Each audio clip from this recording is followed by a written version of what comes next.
दोस्तों कैसे हैं आप सभी लोग। एक बार फिर से वेलकम है आपका मेरे YouTube channel study with Yogesh में। आजकल हम लोग जो देख रहे हैं मॉडर्न हिस्ट्री के इंपॉर्टेंट फैक्ट देख रहे हैं और वो जो फैक्ट हैं वो एनसीईआरटी के फैक्ट हैं, ठीक है। यानी आपके एनसीईआरटी जो बेस्ड जो क्वेश्चन होते हैं वहाँ के वो फैक्ट हैं। अगर आप उतना कवर कर लेंगे तो आप मान के चलिए आपके क्वेश्चन जीएस वाला पोर्शन में गलत नहीं होगा। अब आप सोच रहे होंगे सर आप जीएस को इतना समय दे रहे हो जबकि उत्तराखंड और हिंदी का पोर्शन भी आपका है। देखिए वो सब हो जाएगा। अभी मैं आपका जो वेटेज है जीएस का पोर्शन जहाँ से ज़्यादा क्वेश्चन आने की संभावना है वहाँ से आपको वनडे एग्जाम बेस्ड करा रहा हूँ, ठीक है। यही टॉपिक आने वाले समय में मैं आपको डिटेल से समझाऊंगा। हर एक टॉपिक इंडिविजुअल टॉपिक जितना भी मैं पढ़ा रहा हूँ इसको डिटेल से पढ़ने का समय आएगा। हर चीज़ के पीछे तर्क क्या है वो भी मैं आप लोगों को समझाऊंगा, लेकिन थोड़ा सा उसके लिए भी समय लगेगा क्योंकि आप लोगों का पहले वनडे एग्जाम है। आगे जो एग्जाम मेंस वाले प्री मैथ से कॉन्सेप्ट बेस्ड जहाँ क्वेश्चन आते हैं वहाँ के लिए मैं ये सब चीज़ें मतलब आपको डिटेल से पढ़ाऊंगा, ठीक है। आपकी कल जो क्लास आएगी संभवतः इकोनॉमी की क्लास आएगी और इस हफ्ते मैं कोशिश करता हूँ जो पॉलिटी की क्लासेस बची हैं, कुछ ही टॉपिक है उसमें, ज़्यादा नहीं है कि उसने सार्क दिया है, उसके अलावा अस्त्र शस्त्र की होड़ वगैरह कुछ दिया है, भूमंडलीकरण, दो चार टॉपिक उसने छोटे छोटे दिए हैं, वहां से समझा दूंगा मैं आपको कहाँ कहाँ से क्वेश्चन पूछा जा सकता है। उसके बाद क्या होगा, नेक्स्ट वीक हम लोग उत्तराखंड की क्लास देखेंगे और उत्तराखंड के कुछ टॉपिक ऐसे हैं, दो तीन तीन चार टॉपिक ऐसे हैं जो पढ़ाने ही बचे हैं, यानी जो इंपॉर्टेंट टॉपिक आपके हो सकते हैं एग्जाम की दृष्टि से। उसके बाद उत्तराखंड का भी आपको इसी पैटर्न पे क्या कराया जाएगा, क्वेश्चन कराया जाएगा जैसे हम लोग चल रहे हैं, ठीक है। जो डीप पढ़ना चाहते हैं, डिटेल से पढ़ना चाहते हैं, हालांकि आप अगर इस एग्जाम की तैयारी कर रहे हैं वनडे एग्जाम की, तो उसके लिए तो आपको मैं अब ये जीएस का पोर्शन है ज़्यादा डिटेल से नहीं पढ़ा सकता हूँ हर एक टॉपिक, उसके लिए समय कम बचा है। लेकिन जो डिटेल से पढ़ना चाहता है वो बने रहे मेरे साथ। कुछ समय बाद जैसे ही ये एग्जाम कंप्लीट हो जाएगा मैं आपको ये सारी की सारी चीज़ें क्या करूँगा, दोबारा पूरे डिटेल के माध्यम से पढ़ाऊंगा, पूरे नोट्स के माध्यम से इसको तैयार कराऊंगा, ठीक है। तो देखिए कल हम जहां पहुंचे थे, ये हम 1858 से 1917 तक का राष्ट्रीय आंदोलन देख रहे हैं, ठीक है। राष्ट्रवाद कैसे डेवलप हुआ, इसमें और चीज नहीं होंगी जैसे धार्मिक सुधार आंदोलन, भारतीय जो जैसे गवर्नर वगैरह की कुछ एक्टिविटीज, वो सब नहीं होगा, उसके लिए भी समय आएगा। जैसे सिलेबस में उसने सामाजिक धार्मिक सुधार आंदोलन वगैरह दिए हैं, उसका टॉपिक भी मैं करा दूंगा। इन देखो 4 क्लासेज में अभी 3 क्लासेज हो चुकी हैं, चौथी क्लास आज की आपकी इस पैटर्न पे चल रही है। इसमें आपकी कितने टॉपिक कवर हो चुके होंगे, आप मॉडर्न हिस्ट्री वाले सिलेबस में देखना। उसने होम रूल दिया होगा, उसने लखनऊ समझौता दिया, उसने असहयोग दिया, उसने जलियांवाला बाग, उसने रॉलेट एक्ट, उसने इसके अलावा स्वराज पार्टी का गठन, सविनय अवज्ञा आंदोलन, भारत छोड़ो आंदोलन, ये सब कैबिनेट मिशन सब दिए हैं, वो सीधे सीधे वनडे एग्जाम बेस्ड आधार पे कंप्लीट होते जा रहे हैं। इन क्लासेस को पढ़ने के बाद अगर आप एनसीईआरटी पढ़ते हैं, उसके क्विज वगैरह करते हैं, आप कहीं अटकने वाले नहीं है, मेरा विश्वास है, ठीक। देखिए कल मैंने आपको जो कराया था उसमें एक क्वेश्चन है, उस पर करेक्शन करना है आपको। इंडियन इंडिपेंडेंस लीग, उसको जो है आप लोग रासबिहारी बोस करना है, ठीक है। क्या करोगे, Indian independence league, Indian independence league को किसको करोगे, रासबिहारी बोस को, ठीक है।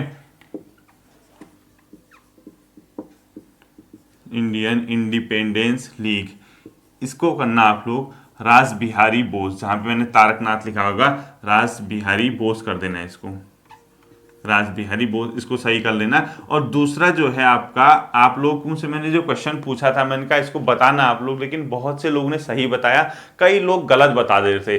तो 1907 का जो सूरत अधिवेशन था, यानी 1907 का इंडियन नेशनल कांग्रेस का जो सूरत अधिवेशन था, जहां पर भारतीय राष्ट्रीय कांग्रेस क्या हो गई थी, विभाजित हो गई थी, डिवाइड हो गई थी 2 भागों में। एक को उदारवादी बोला गया, एक को उग्रवादी बोला गया, यानी एक एग्रेशन वाले थे। तो इसकी जो अध्यक्ष थे इंडियन नेशनल कांग्रेस के, आईएनसी के जो अध्यक्ष थे वो कौन थे, यहाँ पे रासबिहारी घोष थे, ना कि रासबिहारी बोस, दोनों अलग हैं। इसीलिए मैंने आपसे कॉमेंट करने को कहा था कि बता देना, इसका नाम था रासबिहारी घोष, ठीक है। इस वाले पॉइंट को आप लोग याद रखना। 1907 के सूरत अधिवेशन की अध्यक्षता किसने की थी, रासबिहारी घोष ने की थी। इस पॉइंट को आपने याद रखना है, ठीक है। अब देखिए उससे आगे हम लोग चलते हैं। हमने देखा 1905 में भारतीय मतलब बंगाल का विभाजन हो गया था, बंगाल को डिवाइड कर दिया गया था, किसने, ब्रिटिश ने। क्यों किया, क्योंकि वो ये चाहते थे कि जो भारत में राष्ट्रवाद पनप रहा है, यानी भारत अपने लिए स्वतंत्रता चाहता है, भारत के लोग इकट्ठा हो रहे थे, उनको डिवाइड कर दिया, सिंपल सी बात। मुस्लिम बहुल इलाकों को अलग कर दिया और बाद में सांप्रदायिक निर्वाचन प्रणाली 1909 में मार्ले मिंटो सुधार लेके आए ताकि भारत को क्या कर सके, बांटा जा सके और राज किया जा सके। लेकिन बाद में इतना दबाव हो गया था कि बंगाल का विभाजन रद्द करना पड़ा। तो बंगाल का जब विभाजन रद्द हुआ, ये क्वेश्चन पूछता है तो 1911, ठीक है। बंगाल विभाजन रद्द करना, बंगाल विभाजन को कब रद्द किया गया, ये पूछेगा आपसे। आप लोग बता देना तुरंत अच्छे बच्चे की तरह, 1911। और किस वायसराय के समय पे हुआ था, लॉर्ड हार्डिंग द्वितीय के समय। क्या करना, लॉर्ड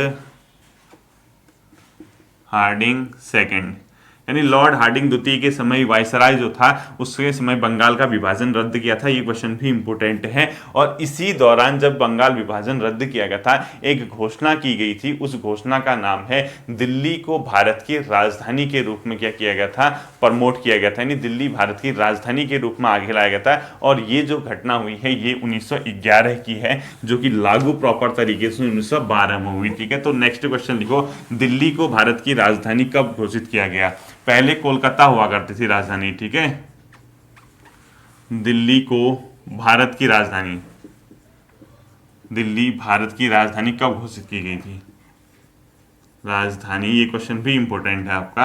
और ये 1911 में घोषित की गई थी, ध्यान रखना इस क्वेश्चन। ठीक है, 1911। अब एक बार यूपीपीएससी ने क्वेश्चन पूछा था दिल्ली को भारत की राजधानी कब बनाया गया, और उसने आंसर दिया था 1912। तो उसमें करेक्शन वगैरह कुछ उसने किया नहीं। उसके लिए बाद में जब ये देखा गया तो बहुत से लोगों या बहुत सी किताबों में ये दिया कि इसकी घोषणा 1911 में हुई थी, जबकि लॉर्ड हार्डिंग द्वितीय उस टाइम क्या हुआ करते थे, मतलब अपने आप में वाइसराय हुआ करते थे। लेकिन इसी के दौरान 1912 में इसको क्या किया गया, स्थानांतरित किया गया। 1912 में स्थानांतरण, यानी शिफ्ट कब किया गया था, 1912 में। और ये जो क्वेश्चन है ये इंपॉर्टेंट है, थोड़ा सा इसमें ट्रिकी क्वेश्चन भी अपने आप में रहता है। और ये जो 1911 एनसीईआरटी अभी भी 1911 दे रहा है। ठीक, 1911 अधिकांश किताबों में 1911 ही लिखा है। अगर लेकिन डायरेक्ट क्वेश्चन पूछता है कि स्थानांतरण कब किया गया, अगर आपको 1912 दिया है तो आप जा सकते हैं, क्योंकि एक बार क्वेश्चन पहले भी आ चुका है और वो यूपीपीएससी ने पूछा था, 1912 उसने आंसर दिया था। तो इस क्वेश्चन को आप लोगों ने ध्यान रखना है। तो बंगाल विभाजन रद्द कब हुआ ये रखना है। ठीक है, अब आता है इनसे पहले एक महत्वपूर्ण जो है चीज छूटी है बंगाल विभाजन के बाद। एक बहुत इंपॉर्टेंट चीज थी मुस्लिम लीग की स्थापना, यानी जहां भारतीय राष्ट्रीय कांग्रेस बनी थी 1885 में, उसी के बाद एक मुस्लिम लीग का भी गठन किया गया था जो 1906 में स्थापित हुई थी। यानी मुस्लिम लीग की अगर आपसे स्थापना पूछता है तो 1906 ईस्वी में कर देना। और इसकी स्थापना हुई थी दिसंबर में, यानी 30 दिसंबर संभवतः उसकी डेट है। तो 1906 में इसकी स्थापना हुई थी और डेट उसकी जो है 30 दिसंबर में। और कहाँ इसकी स्थापना हुई थी तो पूछेगा तो ढाका में। ये क्वेश्चन तीनों तरीके से पूछा जाता है। मुस्लिम लीग की स्थापना कब हुई, 30 दिसंबर 1906 में, कहां पर हुई थी ये भी पूछा जाता है, ढाका में। और इसके जो संस्थापक सदस्य थे, यानी जो इसके मेंबर थे, उनका नाम भी पूछा जाता है। उसका नेतृत्व कर रहा था सलीमुल्लाह खां और आगा खां। तो मुस्लिम लीग की स्थापना जो की गई थी, सलीमुल्लाह खां, सलीमुल्लाह खां और आगा खां, इसके अलावा आगा खां, यानी सलीमुल्लाह खां के नेतृत्व में किसका गठन हुआ था, ये अपने आप में मुस्लिम लीग का गठन हुआ था। सलीमुल्लाह खां, आगा खां। बाकी हाकिम अजमल साहब भी थे इसमें, मोहम्मद अली जिन्ना थे, तो उनका भी नाम भी लिख लीजिए, हाकिम अजमल, क्योंकि ये संस्थापक सदस्यों के अंदर आते हैं। ठीक है, हाकिम अजमल भी था। तो ये काफी है, सलीमुल्लाह खां और आगा खां ही पेपर में पूछा जाता है, बाकी इतना ज्यादा क्वेश्चन आपसे नहीं पूछेगा। ठीक है, एक नेक्स्ट क्वेश्चन आपका यहीं पे बनता है, एक बहुत प्रसिद्ध अपने आप में अल हिलाल पत्रिका थी, उसका प्रकाशन किसने किया था, वो भी मोस्ट इंपोर्टेंट कर देना। तो नेक्स्ट लिखना है आपको, अल हिलाल का प्रकाशन किसने किया था, अल हिलाल, अल हिलाल। जो अल हिलाल पत्र का प्रकाशन है ये क्या था, मौलाना अबुल कलाम आजाद ने, इसको मोस्ट इंपोर्टेंट कर देना, मौलाना अबुल कलाम आजाद, मौलाना अबुल कलाम आजाद ने किया था। ठीक है, अल हिलाल का प्रकाशन किसने किया था, मौलाना अबुल कलाम आजाद। और इसको इंपोर्टेंट कर देना। अब देखिए जो मैं आजकल पढ़ा रहा हूँ ये आपके एग्जाम की दृष्टि से काफी ट्रिकी साबित हो सकता है। यानी अगर आप इस नोटबुक को पढ़ के जाते हैं जो आपको, तो जहां तक संभावना है कि क्वेश्चन इसी नोटबुक से आ जाएगा जो मैं आजकल के जीएस की क्लासेस चला रहा हूँ। और नहीं आता है तो आप लुसेंट एमसीक्यू और लुसेंट की जीएस वाली बुक की अगर प्रैक्टिस करते हैं या आप घटना चक्र से कर रहे हैं तो ओवरऑल कंबाइंड जब करोगे तो आपका क्वेश्चन गलत नहीं होने वाला है। ठीक है, फिर इससे बाहर आता है, इससे अलग टाइप की चीजें आती तो मान के चलना वो पेपर सबके लिए टफ हो गया, तो फिर वहां क्या करना है, नेगेटिव मार्किंग से बचना है। जो आता है सॉलिड आना चाहिए आपको, और जो टफ क्वेश्चन हो जाएगा वो सभी स्टूडेंट्स के लिए टफ होगा, तो वहां कट ऑफ क्या हो जाएगी, डाउन हो जाएगी। ठीक है, तो ज्यादा इतना नहीं सोचना है कि पेपर टफ आ गया, टफ आ गया, हो हल्ला कर रहे हो, हल्ला मचा रखा है कि टफ टफ टफ, तो कट ऑफ भी तो नीचे आ जाती है, तो सिलेक्शन के लिए भी तो कम मार्क्स चाहिए। तो ऐसा कुछ नहीं होता, ठीक है। इजी पेपर आएगा तो कट ऑफ भी आपकी क्या चली जाएगी, हाई चली जाएगी। तो अल हिलाल का प्रकाशन किसने किया पूछता है तो मौलाना अबुल कलाम आजाद ने, इसको इंपोर्टेंट कर देना, ठीक है। इसी दौरान एक अहरार आंदोलन भी चला था, और ये चलाया था मुस्लिम उग्रवादियों के द्वारा, यानी अहरार आंदोलन, देखो अहरार आंदोलन। जो ये अहरार नाम का आंदोलन था, ये आंदोलन किसके द्वारा चलाया गया था, उग्र राष्ट्रवादी मुस्लिम नेताओं के द्वारा, जो राष्ट्रवाद के प्रति समर्पित थे, जो चाहते थे कि हम ब्रिटिश की जो है उससे मुक्त हो जाएं, ठीक है। उग्र मुस्लिम राष्ट्रवादियों द्वारा, लिखो उग्र मुस्लिम राष्ट्रवादियों द्वारा,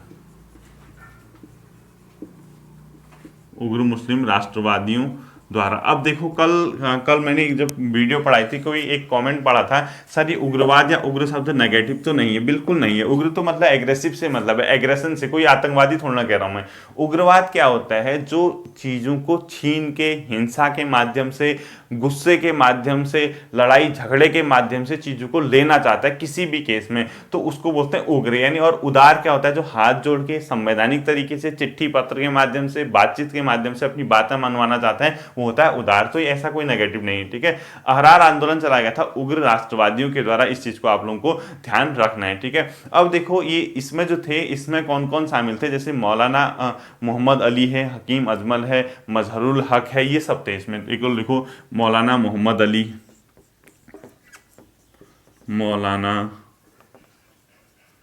मोहम्मद अली, ठीक है। इसके अलावा लिखो हकीम अजमल, और अपने आप में क्या लिखोगे, मजहरुल हक। क्या क्या लिखोगे, मजहरुल हक, ठीक। मौलाना मोहम्मद अली, मजहरुल हक, और इसके अलावा एक नाम लिख लो, हकीम अजमल खां। इन लोगों ने अहरार आंदोलन चलाया था ब्रिटिश के अगेंस्ट। हकीम अजमल खां, हकीम अजमल खां, ये लोग थे, ठीक है। ये अहरार आंदोलन से संबंधित नेता हुआ करते थे। अब एक प्रसिद्ध कोटेशन है, सभी ने सुना होगा, स्वराज मेरा जन्म सिद्ध अधिकार है, मैं इसे लेकर रहूंगा, तिलक का। स्वराज मेरा, यानी स्वराज अपना राज, ठीक है, गुलामी नहीं, स्वराज मेरा जन्म सिद्ध अधिकार है, अधिकार है, मैं इसे लेकर रहूंगा। ये किसने कहा था, तिलक ने, लेकर रहूंगा, किसका है, तिलक का है, ठीक है। कौन तिलक, बाल गंगाधर तिलक ने कहा था ये, स्वराज मेरा जन्म सिद्ध अधिकार है, मैं इसे लेकर रहूंगा, किसका स्टेटमेंट है, बाल गंगाधर तिलक का, ये याद रखना। और इसी के साथ साथ एक और लिख लीजिए, बहुत इंपॉर्टेंट है आपका, सारे जहां से अच्छा हिंदुस्तान हमारा गीत के रचनाकार कौन है, ये क्वेश्चन भी आपसे पूछ सकता है, वो है मोहम्मद इकबाल। तो लिख लो, सारे जहां से हिंदुस्तान हमारा, सारे जहां से अच्छा, जहां मतलब जन्नत, हिंदुस्तान हमारा, हिंदुस्तान नहीं, हिंदुस्तान लिखा है, ठीक है, यानी हिंदुस्तान से ही संबंधित है। ये किसने कहा था, ये भी आपको याद रखना है। और ये बहुत फेमस क्वेश्चन है, सारे जहां से अच्छा हिंदुस्तान हमारा, किसका, मोहम्मद इकबाल का, मोहम्मद इकबाल। ये भी आपको क्या करना है, ध्यान में रखना है, ठीक है, मोहम्मद इकबाल ने ही कहा था। अब देखिए कई चीजें ऐसी होती हैं कि इंपॉर्टेंट, उसने सिलेबस में और चीज दी है, होम रूल लीग, यानी होम रूल लीग के बारे में भी उसने क्वेश्चन किया है। तो होम रूल लीग की स्थापना पूछता है तो 1916, होम रूल लीग की स्थापना कब हुई थी, 1916 में। दो होम रूल थे, एक थे तिलक साहब का, बाल गंगाधर तिलक लिखोगे, दूसरा जो था वो था Annie Besant plus Subramaniam Iyer,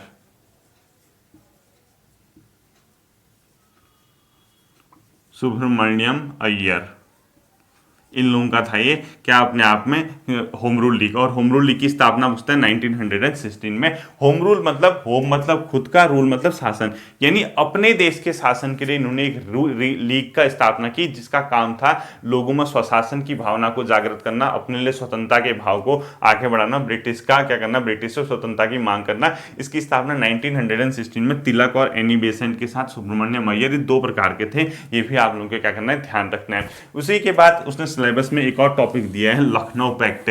तो क्वेश्चन जो पूछे जाते हैं, लखनऊ समझौता कब हुआ था, एक क्वेश्चन तो यही पूछा जाएगा। लखनऊ पैक्ट लिखो या समझौता एक ही बात है, ठीक है, लखनऊ समझौता लिख लेना ब्रैकेट में। ये हुआ था 1916 में। दूसरा क्वेश्चन पूछा जाता है इससे, लखनऊ समझौता किसके बीच हुआ था, तो आप तुरंत तो होशियार बच्चे की तरह बता देना, भारतीय राष्ट्रीय कांग्रेस, पूरा लिखना, इंडियन नेशनल कांग्रेस INC लिख दिया, भारतीय राष्ट्रीय कांग्रेस प्लस मुस्लिम लीग के बीच, ML लिख दिया मैंने, ठीक है, मुस्लिम लीग के बीच।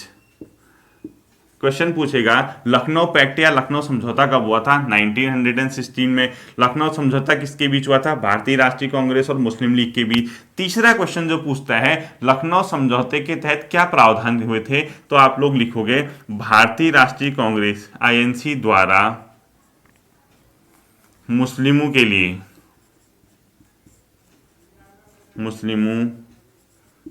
लिए पृथक निर्वाचन प्रणाली को स्वीकार किया गया था, ठीक है, यानी जो 1909 में पृथक निर्वाचन प्रणाली आई थी, सेपरेट जो था इलेक्शन सिस्टम, पृथक निर्वाचन प्रणाली को स्वीकार कर लिया गया था।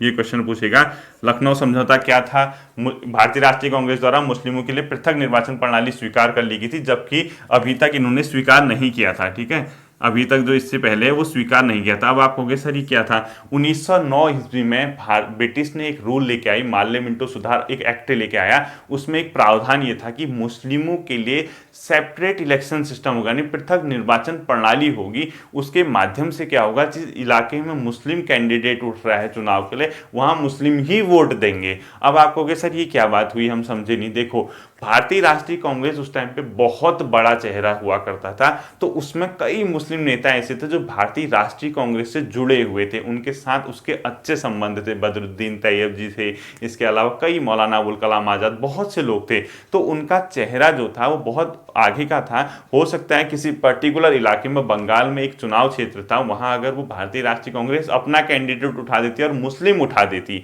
तो आप ये कहोगे सर मुस्लिम उठ तो रहा है, इसमें क्या दिक्कत है, जीत के तो मुस्लिम ही आएगा। तो जो मुस्लिम लीग की मांग थी वो चाहती थी कि भारतीय राष्ट्रीय कांग्रेस से संबद्ध नेता न उठे चुनाव, हमारे नेता उठे, वोट भी हमारे लोग दे, मुस्लिम ही दे, तो वो था एक प्रकार के, वो डिटेल से समझा दूंगा, ठीक है। ये 1916 में। और ये कहां पे हुआ था, लखनऊ में एक अधिवेशन हुआ था, तो अध्यक्ष से लिखो इसके अंबिका चरण मजूमदार, क्या लिखोगे, अंबिका चरण मजूमदार। तो आपसे इतना ही पूछेगा कि इससे ज़्यादा नहीं पूछने वाला, ठीक है, मजूमदार हो गई, ठीक है, अंबिका चरण मजूमदार, यही क्वेश्चन आपसे पूछने वाला है, इससे ऊपर नहीं पूछेगा। लखनऊ पैक्ट कब हुआ था, इसकी अध्यक्षता किसने की थी, ये किस किस के बीच हुआ था, और इसमें जो है अध्यक्षता किसने की थी, यही आप लोगों ने ध्यान रखना है, ठीक है। अब आता है आपका 19 लखनऊ पैक्ट के बाद महात्मा गांधी भी भारत में बहुत हावी हो गए थे, वो भी यहाँ आ चुके थे। तो एक चीज आप लोगों ने देखा होगा, महात्मा गांधी द्वारा चलाए गए सत्याग्रह, मैंने पहले भी बात बताया था, कर देना, लिख लेना, चंपारण सबसे पहले, फिर अहमदाबाद, फिर उसके बाद कौन सा हुआ था, खेड़ा, फिर आया था रॉलेट एक्ट। ये चार आपको याद रखने हैं। महात्मा रॉलेट एक्ट तो अलग है, लेकिन ये तीन आपको याद रखना है, क्रम ये था, ठीक है। तो लिखो महात्मा गांधी द्वारा चलाए गए सत्याग्रह का क्रम, ये था 1917, पहले भी बता चुका हूं, ये था मार्च या फरवरी 1918, ये पहले हुआ था, ठीक है, 1918, और उसी के अगले महीने 1918 में ये भी हुआ था। तो आपको ये तीनों के क्रम याद रखने हैं, चंपारण, अहमदाबाद और खेड़ा सत्याग्रह का क्रम ये है, ये याद रखना, यही आपसे वो पूछने वाला है। अगला लिखो हिंदू महासभा की स्थापना, हिंदू महासभा, जो हिंदू महासभा की स्थापना हुई थी 1900 कितने में हुई थी, 15 में हुई थी, ये याद रखना है, ठीक है। हिंदू महासभा की स्थापना कब हुई थी, 1950 में हुई थी। अब जो है इसी दौरान कुछ आपको महत्वपूर्ण, मैं आपको आंदोलन वगैरह कराता हूँ जो जो हुए थे, 4 लिखने हैं आपको, उनके हेडिंग नाम लिख लीजिए। जब बची है कुछ प्रमुख आंदोलन वगैरह एक प्रकार का देख सकते हैं आप लोग, तो पहला लिख लीजिए, क्षेत्र पूछेगा वहां के, ठीक है, कब हुए थे नहीं पूछते। एक तो लिखो आप देवबंद आंदोलन, ये देवबंदी स्कूल खोला था, ठीक है, कॉलेज वगैरह, ये कहाँ हुआ था। सेकेंड आपको लिखना है कूका आंदोलन, ये किस इलाके से संबंधित है। तीसरा आपने लिखना है आदिवासी मुंडा आंदोलन, मुंडा आंदोलन। और चौथा आपने जो अंतिम लिखना है मुंडा आंदोलन के बाद, वो है क्या, मतलब रामपा विद्रोह। क्या लिखोगे, रंपा विद्रोह या रामपा विद्रोह, रंपा विद्रोह लिख लो, रंपा विद्रोह इस दौरान हुए थे, ठीक है। ये जो हुआ था ये यूपी में हुआ था, देवबंद आंदोलन, कहाँ, यूपी। और यूपी के कौन से इलाके में, सहारनपुर, सहारनपुर जो है देवबंद कॉलेज है, यहाँ पे एक स्कूल विद्या केंद्र खोला था। ब्रिटिश की नीतियों का उसने विरोध किया, साथ ही साथ मुस्लिमों के अंदर जो ये मतलब कुछ लोग थे मुस्लिम जो ब्रिटिश से मिले हुए थे, वो अंग्रेजी शिक्षा और पश्चिमी शिक्षा के पक्षधर थे, तो उसने इस चीज़ का विरोध किया इन लोगों ने, ठीक है। कूका आंदोलन पंजाब में हुआ था, कूका आंदोलन कहाँ हुआ था, पंजाब में। और इसकी जो मेन निकलता है 1872 में, राम सिंह कूका इससे संबंधित था, राम सिंह कूका के नेतृत्व, राम सिंह कूका का इसमें क्या था, सिख गुरु थे, इनका नेतृत्व हुआ करता था इसमें, यही पूछेगा आपसे खाली, ठीक। तीसरा आता है मुंडा आंदोलन, ये था बिहार या झारखंड, वर्तमान झारखंड है, यानी ब्रैकेट में छोटा नागपुर का पठार लिख दो, छोटा नागपुर का पठार, ये कहाँ पड़ता है, झारखंड में, बिहार झारखंड में यहाँ पे हुआ था। इसका जो नेतृत्व कर रहा था बिरसा मुंडा,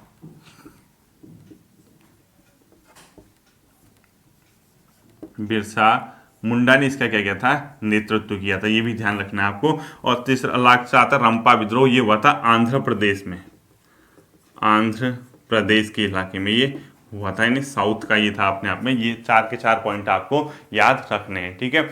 अब देखिए 2 कानून मैं आपको बताता हूँ, एक आता है शस्त्र कानून, एक आता है इल्बर्ट बिल। यानी एक शस्त्र कानून था जिसके माध्यम से ब्रिटिश ने भारतीयों के लिए शस्त्र वगैरह रखने पे प्रतिबंध लगा दिया गया था। वो कब लाया गया था, 1877-78 के टाइम पे लिटन लेके आया था उसको, शस्त्र कानून। ये आया था 1877-78 के टाइम पे, ठीक है। ये कौन लेके आया था, गवर्नर पूछता है इसका, लिटन। बेसिकली कौन पूछता है, लिटन के समय पे इस वाइसराय जो थे वो कौन थे, लिटन थे, शस्त्र कानून लेके आया था। और इसी के साथ साथ लिटन एक और एक्ट लेके आया, उसको बोलते हैं vernacular press act, vernacular press act. अब आपको कि सर अभी प्रेस का क्या मतलब, यहाँ पे ये आया था 1878 में, लिटन ही लेके आया था इसको। और इसका भी शस्त्र कानून संभवतः 1878 है, ठीक है। देख इसको एक बार चेक करना आप लोग, ल्यूसेंट वगैरह में मिल जाएगा आपको, 77 या 78 है। यानी ये जो शस्त्र कानून लाया गया था ब्रिटिश सरकार के द्वारा, जहां तक मुझे याद है 1877 होगा। तो इसको आप थोड़ा सा स्टार करके जब आप ल्यूसेंट से लिटन पढ़ोगे, यानी गवर्नर वाइसराय में देखना, लिटन पढ़ोगे तो वहां आपको एक शस्त्र कानून दिखेगा। यानी एक हथियार वगैरह रखने के लिए लाइसेंस वगैरह या नॉर्मली वो नहीं रख सकते थे, वो कब लाया गया था, ये वाला चेक करना है आपको, ठीक है। वर्नाकुलर प्रेस एक्ट 1878 में लिटन ने इसने क्या किया था, इस एक्ट के माध्यम से कोई भी समाचार पत्र पत्रिकाएं जितनी भी होते हैं, अगर वो ब्रिटिश सरकार के खिलाफ कुछ अनावश्यक लिखती हैं तो उनको जब्त कर लिया जाता था, या ब्रिटिश के खिलाफ बोलने पे जब्त कर लिया जाता था, उसकी सारी प्रॉपर्टी जब्त कर ली जाती थी। तो ये लाने वाला कौन था, लिटन था। इसको भी आप लोग याद रखना है, ठीक है। तीसरा आप लोगों ने लिखना है इल्बर्ट बिल कौन लाया था, ये भी बहुत इंपॉर्टेंट है। इल्बर्ट बिल विवाद हुआ था, ठीक है, इल्बर्ट बिल विवाद लिख दो। ये था आपका 1883 का, और ये रिटन की जगह, लिटन की जगह रिपन था।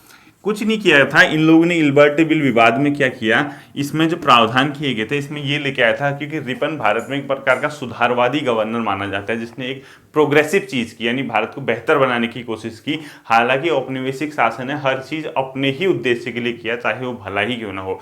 तो जो इल्बर्ट बिल विवाद था, इसमें क्या किया गया था, प्रावधान था कि अगर कोई अंग्रेज है उसके मामले की सुनवाई भारतीय जज भी कर सकते थे। जैसे पहले क्या था, अंग्रेजों के मामले में कोई मुकदमे वगैरह होंगे तो उनकी सुनवाई सिर्फ अंग्रेज जज ही कर सकते थे, लेकिन इसमें ये प्रावधान किया गया था अंग्रेजों से संबंधित कोई अगर विवाद होता है, मुकदमे चलते हैं, तो उसकी सुनवाई के लिए भारतीय जज भी ऑथराइज्ड होंगे। लेकिन इसका बहुत भयंकर तरीके से अंग्रेजों ने क्या किया, विरोध किया, तो इल्बर्ट बिल को वापस ले लिया गया। तो ये वापस हो चुका था, पास नहीं हो चुका था। तो 1883 का ये बिल है। तो अगर आप लोगों से कभी पूछता है कि इल्बर्ट बिल विवाद किस चीज से संबंधित था, तो आप लोग नीचे ब्रैकेट में लिख सकते हैं इसके अंदर कि अंग्रेजों या अंग्रेज व्यक्तियों के या ब्रिटिश के मामले की सुनवाई भारतीय जज भी कर सकते थे, ऐसा इसमें मतलब प्रावधान किया गया था। तो लिख लो, ब्रिटिश की मुकदमे की सुनवाई भारतीय जज भी कर सकते थे।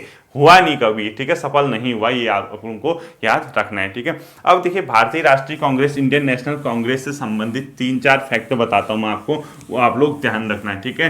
तो लिखो, इन सबसे पहले ऊपर लिखो इंडियन नेशनल कांग्रेस, भारतीय राष्ट्रीय कांग्रेस, ठीक। यहाँ इस प्रकार से आप लोग लाइन डालना। बनी कब थी? 1885 में।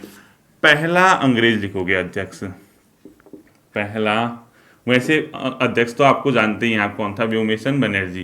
पहला अंग्रेज अध्यक्ष जो था इनका था जॉर्ज यूले, जॉर्ज यूले को बनाया गया था, और ये बने थे 1888 में, और ये कहाँ पर हुआ था? इलाहाबाद में। पहला अंग्रेज अध्यक्ष। दूसरा पूछेगा पहला मुस्लिम अध्यक्ष कौन था, तो लिखो पहला मुस्लिम अध्यक्ष, ये थे आपके बदरुद्दीन तैयब जी, बदरुद्दीन तैयब, ठीक है। ये इनके पहले क्या थे? मुस्लिम अध्यक्ष थे, और ये बने थे 1887 में। और ये कौन सी जगह पे बने थे? मद्रास में। कहाँ लिखोगे? मद्रास में बने थे 1887 में। तीसरा लिखोगे पहली विदेशी महिला या पहली महिला, हाँ, पहली महिला अध्यक्ष। सिंपल पहली महिला अध्यक्ष पूछता है इसकी भारतीय राष्ट्रीय कांग्रेस की, तो आप बता देना एनी बेसेंट। एनी बेसेंट इनकी पहली क्या थी? महिला अध्यक्ष थी, जो कि 1917 में कलकत्ता के अधिवेशन में बनी थी, कलकत्ता। जबकि पहली भारतीय महिला लिखोगे, पहली भारतीय महिला अध्यक्ष, महिला अध्यक्ष, ठीक है। पहली भारतीय महिला अध्यक्ष लिखना है आपको, वो थी आपकी सरोजनी नायडू, सरोजनी नायडू। और ये जो बनी थी 1925 में बनी थी इसके अध्यक्ष से। और महात्मा गांधी केवल एक बार बने थे, लिखो महात्मा गांधी कब बने थे? महात्मा गांधी एक बार अध्यक्ष बने थे, एक बार। और वो कब बने थे? बेलगांव अधिवेशन। बेलगांव कहाँ पड़ता है? कर्नाटक में। बेलगांव अधिवेशन 1924 में, 1924 में महात्मा गांधी को इसका अध्यक्ष बनाया गया था।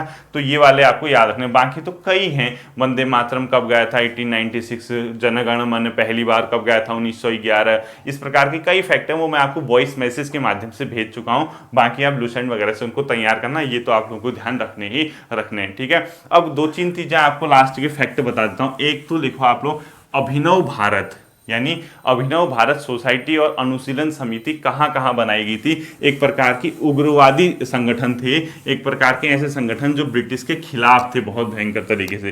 देखो अभिनव भारत सोसाइटी,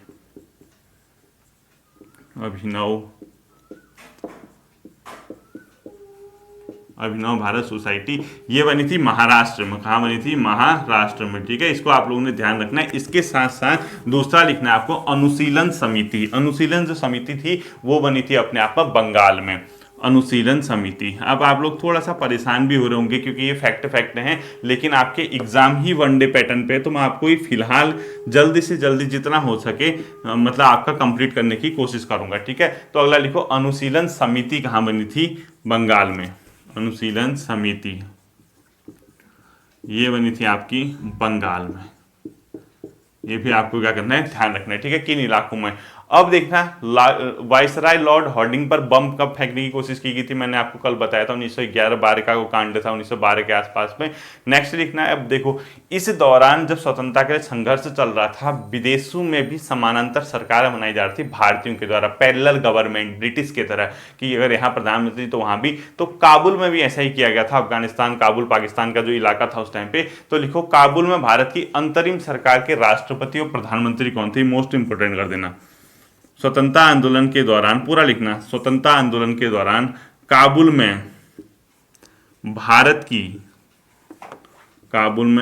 की अंतरिम सरकार, अंतिम नहीं है, अंतरिम सरकार, अभी समझाता हूं, के राष्ट्रपति व प्रधानमंत्री, यानी प्रेसिडेंट और पीएम कौन कौन थे, ये देखो। जो इसके राष्ट्रपति बनाए गए थे उस टाइम कौन बनते थे, महेंद्र प्रताप, जबकि प्रधानमंत्री बनाए गए थे बरकतुल्ला को।